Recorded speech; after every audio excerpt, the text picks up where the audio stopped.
हा कुठे? हा केव्हा येशील तू? असं आहे का? चल ठीक आहे. कोण येणार आहे? हा चल ठीक आहे. ओके. कुठे थांबशील? ओके. कसा येशील? असे प्रश्न विचारता बघा तुम्ही. कुठे थांबशील? कुठे येशील? केव्हा येशील? कसा येशील? याला म्हणता फ्युचर. लक्षात ठेवा, फ्युचरचे क्वेश्चन आहे. जेव्हा तुम्हाला असे क्वेश्चन विचारत असेल तर तुम्हाला एक नंबरला डब्ल्यूएस क्वेश्चन घ्यायचं. डब्ल्यूएस क्वेश्चन म्हणजे हे, जसं हाऊ म्हणजे कसा, वाट म्हणजे काय, वेन म्हणजे केव्हा, हू म्हणजे कोण, वाय म्हणजे का, वेअर म्हणजे कुठे, विच म्हणजे कोणता, हू म्हणजे कोणाला, हुज म्हणजे कोणाचा. सुरुवातीला पहिले एक नंबरला डब्ल्यूएस क्वेश्चन घ्यायचा, नंतर विल वापरायची. ओके. नंतर सब्जेक्ट, नंतर V1, नंतर ऑब्जेक्ट घ्यायचे. याच्या शेवट तोच राहणार जे आपण अगोदर बोललोय. हुकरा एन इल एल इल नाथ ऊ असं शेवट आला. सुरुवातीला डब्ल्यूएस क्वेश्चन पाहिजे. आपण तिघी टाईपचे वाक्य घेऊ, म्हणजे साधं वाक्य बी घेऊ, बरोबर क्वेश्चन पण घेऊ आणि डब्ल्यूएस क्वेश्चन पण घेऊ. मग आता बघा, याचं स्ट्रक्चर तुम्हाला मी सांगून दिलं, शेवट पण सांगून दिलं. आता बघा हे वाक्य, आता तुम्ही सायन्स घेणार, बरोबर. तुम्ही सायन्स घेणार. ओके. हे साधं वाक्य. हे काय झालं आपलं? साधं वाक्य. ओके.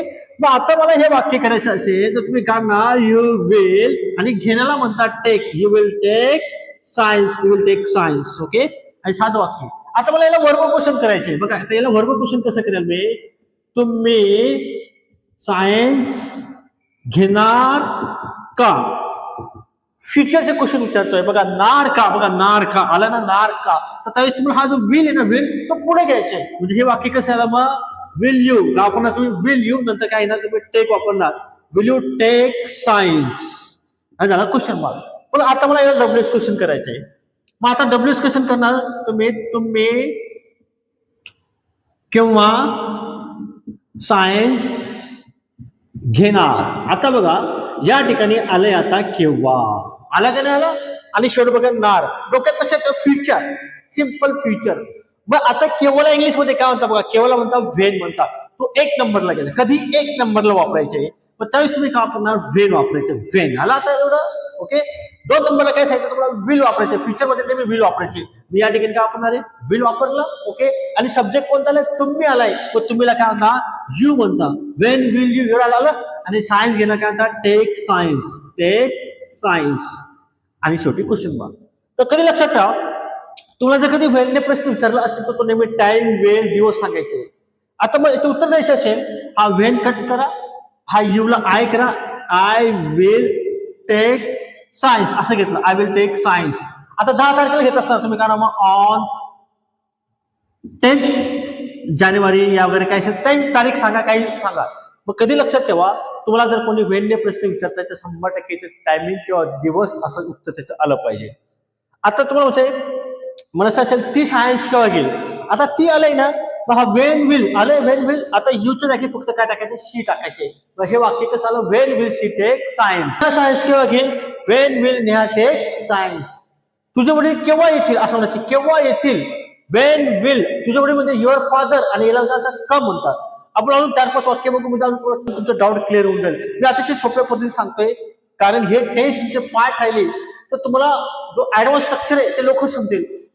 हे बेसिकच तुमचं क्लिअर नसेल ना, तर ऍडव्हान्स स्ट्रक्चर तुम्हाला समजणार नाही. पुढचं वाक्य बघा, तुझे वडील आम्हाला का शिकवतील. इथं काल आहे, म्हणजे डब्ल्यूएस क्वेश्चन आलाय. काला काय होतं इंग्लिश मध्ये? वाय. काय म्हणता? वाय. आता डब्ल्यूएस क्वेश्चन आले तर आपल्या एक नंबरला काय यायचे? वाय घ्यायचे. मग आपण काय घेणार? सुरुवातला वाय घ्यायचं. वाय घेतला आपण. 2 नंबरला काय यायचं आपल्याला? विल. विल घेतला. आणि सब्जेक्ट आलाय तुझे वडील आलाय. तुझे Y will your father. Okay. आणि शिकवलं काय म्हणतात? टीच. आणि आम्हाला म्हणजे काय? अस. हे वाक्य कसं आलं? Y will your father teach us असं म्हणायचे. तुम्ही काय शिकवणार? तुम्ही वाय विल घ्यायचं, आणि इथे युअर फादर आहे, इथे युअर फादर जागी तुम्हाला काय टाकायचं? युअर टाकायचं. तिचे वडील का शिकवतील. का म्हणजे वाय.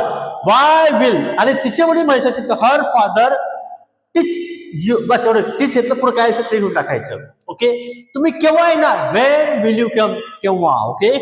कुठे येणार? कुठे म्हणजे वेळ. फक्त वेळ टाकायचं. कसं येणार? हो टाकायचं. फक्त जास्त डोक्याला ताण द्यायची गरज नाही. डब्ल्यूएस क्वेश्चनला कधी डब्ल्यूएस क्वेश्चन नंतर विल वापरायचे. अतिशय सोप्या पद्धतीचे. आणि समजा हेच वाक्य तुम्हाला जर कधी नकारार्थी वाक्य विचारतात, नकारार्थीमध्ये समजा तुझे वडील आम्हाला का शिकवणार नाही असं आलंय. बघा काय इथं शिकवतील आहे ना, शिकवतील आहे ना. इथं मी घेतलं शिकविणार शिकविणार नाही असा नाही, बरोबर आहे. मग आता नकारार्थी वाक्य आलं बघा, वाय जसं तसं घेणार, वाय विल जसं तसं घेणार, विल घेतला आपण. आणि तुझे वडील आले, तुझे वडील वडील बी तसं तसं राहणार, युअर फादर घ्यायचे आणि त्याच्यानंतर तुम्हाला काय यायचे, नॉट वापरायचे. सब्जेक्ट नंतर नॉट वापरायचे आणि नंतर टीच, ओके, नंतर अस आणि शेवटी काय क्वेश्चन मार्क द्यायचे. आणि समजा तुम्हाला हा विल आणि नॉट एकत्र करायचे, म्हणजे कसं येईल हे वाक्य, वाय वॉन्ट असं म्हणायचे, वाय वॉन्ट म्हणायचं. मग आणि उरलेलं वाक्य जसं घ्यायचं, कसं येईल मग, your father teach, teach us आणि शेवटी काय क्वेश्चन मार्क. तुम्हाला म्हणायचं ती केव्हा येणार नाही, येणार नाही केव्हा येणार ना, वेन वॉन्ट शी कम किंवा Wien will she not come असं वाक्य केलं. फक्त तुमच्यावर ते तुम्ही कसं बोलणार आहे. तुम्हाला म्हणायचं असेल आता तुम्हाला समजा हावने कोणी, समजा कुठे, तो कुठे जाणार नाही, कोठे तो कुठे जाणार नाही, नकारार्थक वाक्य. तुम्ही काय म्हणा, वेअर विल ही नंतर नॉट नंतर गो, जे काय असेल ते घ्यायचे, किंवा वेअर वॉन्ट ही गो. आणि तो कुठे जाईल, होकारार्थी वाक्य, कुठे जाईल, वेअर विल ही गो असं तुम्हाला हे वाक्य करायचे. पण ते काम काय पाहिजे, फ्युचर मध्ये होणार आहे असं दाखवायचे तुम्हाला. जसं आता तुम्हाला म्हणायचं असेल, तुम्हाला मला विचारायचं तुम्ही लग्न केव्हा करणार, हा टेबल आहे. Wien will you get married, अरे ती लग्न केव्हा करेल, Wien will she get married. आलं का लक्षात, तुम्हाला समजतं का. आता फॉर एक्झाम्पल आम्ही दोघी जण बोलतो, याला विचारतो काय बा तू लग्न केव्हा करशील, Wien will you get married, अरे पुढच्या वर्षी करेल मी. आम्हाला 10 वर्षांतर भेटला, काय लग्न केलं, हो लग्न केलं, केव्हा केलं असं, केव्हा केलं, तो डीड वापरायचो, वेन डीड म्हणायचं. म्हणजे डीड म्हणजे काम झालंय आणि विल म्हणजे काय काम होणार आहे, बस फरक एवढा नाही. डू वापरायचं, तुम्ही रोज लग्न नाही करणार आहेत, डू केव्हा वापरायचं, जे काम दररोज करतात. लग्न काय आपण दररोज करतो का, नाही, आपण दररोज अभ्यास करतो. मग तुम्ही केव्हा अभ्यास करता, वेन डू यू स्टडी, केव्हा अभ्यास केला, वेन डीड यू स्टडी, आणि केव्हा अभ्यास करणार, वेन विल यू स्टडी. असं वाक्य असेल तर तुम्ही डू डचा वापर करायचा. म्हणजे तुम्ही जे काम दररोज करतात तोच वापरायचंय, लग्न दररोज करत नाही म्हणून डू डच वापरू नका. तुम्हाला जर हा व्हिडिओ उपयोगी वाटत असेल तर नक्की आपल्या चॅनलला सबस्क्राईब करा. तुम्हाला जर हा व्हिडिओ आवडला असेल लाईक करा, कमेंट करा, शेअर करा.